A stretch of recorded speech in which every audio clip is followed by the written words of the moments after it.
welcome to my YouTube channel. My name is Jatarin Moore, and on my channel, I'm documenting my real estate journey as a wholesaler. Y'all, I got some news, bad news, I learned my lesson, a little bit of ever do that again, a little more of girl, you lost your mind. Yeah, this has been ridiculous. I just had to get on here and let y'all know that I'm toe up.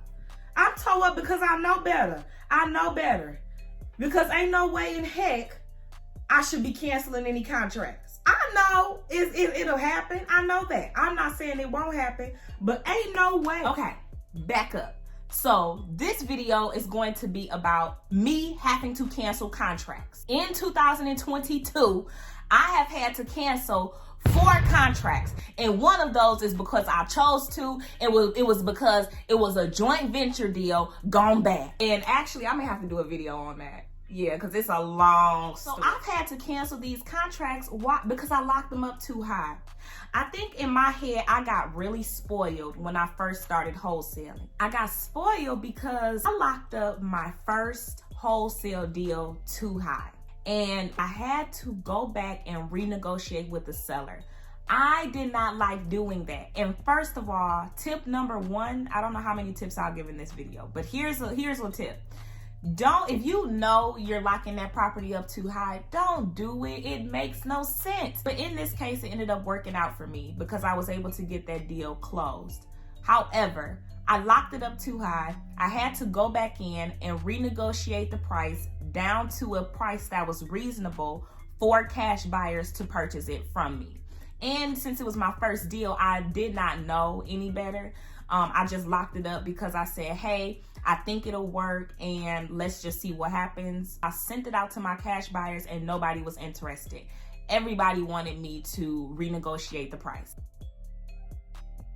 After that, I kind of was in a pattern of doing that, and I don't know why. That's not good practice. So there's tip number 2. Don't lock, or was that tip number 2? Do not lock up the properties. If you know for sure that won't be a deal, then it will never be a deal. One I've had to cancel in 2022, my first one was in January. That property I had to cancel, I actually had it locked up at a price I thought was reasonable, but because of the amount of work it needed, no buyers was interested because my price was way too high. And the property owner wasn't willing to renegotiate with me in order to come down $20,000. And I don't blame her. I don't blame her. So I let her know that, hey, if you change your mind or if something else happens, just to reach out to me because I will still be interested. So I ended up canceling that contract and I just kept moving. Now, my second one I had to cancel, I actually called this property owner in January. He was in the middle of remodeling his property. He said he put over $200,000 of repairs in the property, okay? I didn't believe it. He was in the middle of fixing it up.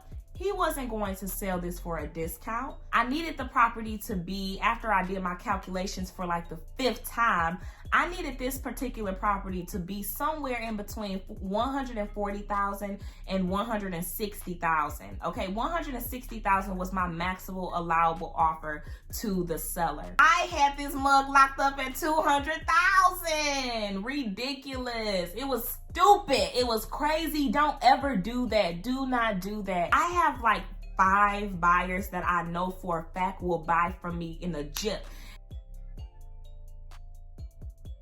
if it's a bomb deal. So I sent it out to them and none of them did anything. I just went on ahead and let him know, hey, this property, I can't do anything with this. I would need it to be at $160,000 in order for me to move forward with this. He wasn't willing to do that because he said the amount of work he had put into the property already, he would be losing out on money if he were to sell it to me for $160,000. So I had to let that property. The other property I had to cancel was actually a recent one I just canceled 2 days ago.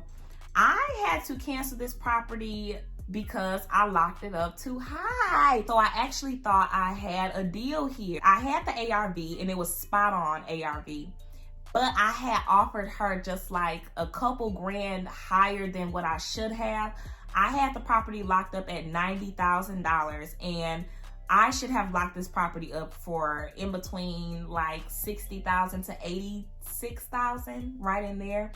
She was not willing, the seller wasn't willing to negotiate because she said she hadn't had a chance to put it on the market. She was very money motivated, and I picked up on this at the end. She also had let me know that she had a coworker who was interested in purchasing the property right away for $90,000 if I wasn't able to do anything with it. I ended up spending so much time on this property. It absolutely was a waste of time. Oh my goodness. I had buyers come out. It was in a great neighborhood. I had like 6 buyers come out. In such a really great neighborhood, very good location, very quiet.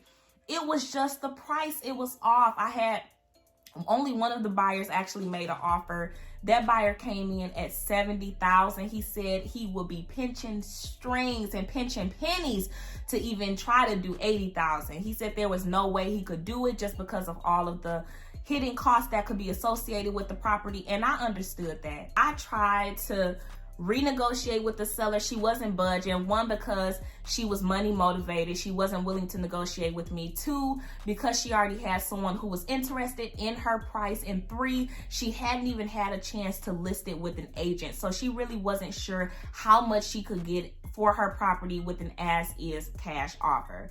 I did do my best on this property. She even let me know in a text message after we had to cancel. She said, "I'm so sorry. It did not work out. You were very diligent. You were persistent." And I was. It was just a that for this one, literally, this was probably a heartbreaker for me because I did not want this to go, but it's okay. Another tip I can give you guys is don't marry the deals. If you know it's not a deal, it will never be a deal.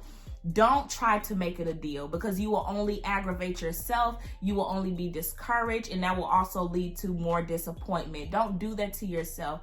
Get these properties at a reasonable price where you're able to satisfy the seller, you're able to make a profit, and your end buyer will be happy. Now that last deal I had to cancel, that 4th one, remember I had 4 deals I had to cancel this year. But this one, this 4th one, I did that on my own. It was a joint venture deal gone bad. I chose to step out of this deal, of this contract. The owners could not come to an agreement on how the proceeds would be split at closing. Therefore, they wanted to get their attorneys involved, and that's why that deal did not move forward. I also personally was not going to move forward with this deal just because, like I said, I chose to step out of this joint venture deal, and that's okay. You will come across individuals and people that it's okay. You guys can still remain cordial and friends, but you're just not, it's not a good partnership. Just a few reasons really quick why you don't want to lock up properties too high. You guys have already heard of I gave you guys a little detail about what properties I've had to cancel. But the number one reason is because you waste so much time. I scheduled appointments. I've been in communication with the title company. I've talked to buyers. I went out to the property multiple times to meet with the sellers. I've done several different walkthroughs on, these properties, and it just wastes so much time when and I knew it wasn't a deal, and I still tried to make it work. Don't waste your time. Your time is valuable, especially in the game of real estate. Time kills all deals. And in that time I was out looking at those properties I knew was never a deal, I could have been making more phone calls to property owners who I could make a deal with. The next reason is because you lose credibility. If cash buyers continue to see deals coming from you that are not deals, they're not going to open your emails. They're not going to open your messages because they already know what's up. They're not going to be interested in what you have to offer because they're so used to you putting out properties that are so high priced.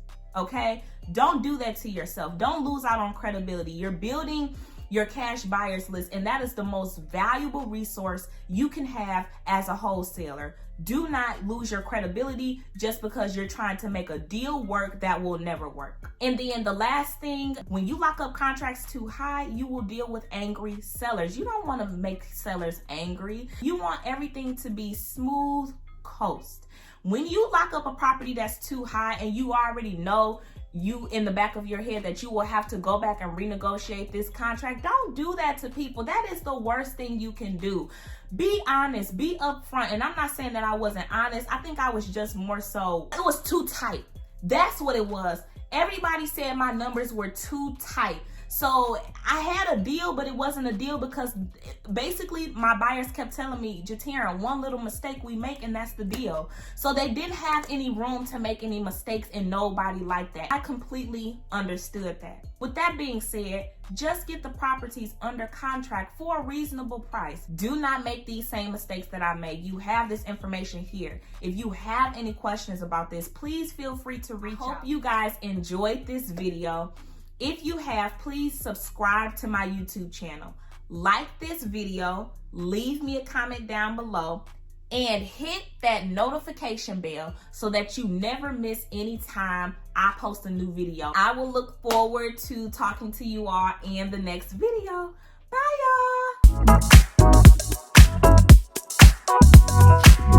y'all.